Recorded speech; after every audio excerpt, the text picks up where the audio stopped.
بسم الله الرحمن الرحيم سبح اسم ربك الأعلى الذي خلق فسوى والذي قدر فهدى والذي أخرج المرعى فجعله غثاء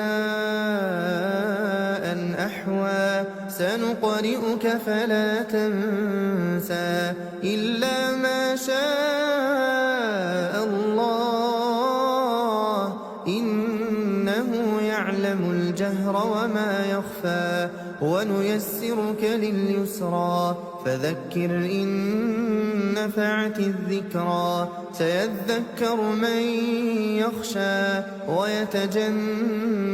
الأشقى الذي يصلى النار الكبرى ثم لا يموت فيها ولا يحيا قد أفلح من تزكى وذكر اسم ربه فصلى بل تؤثرون الحياة الدنيا والآخرة خير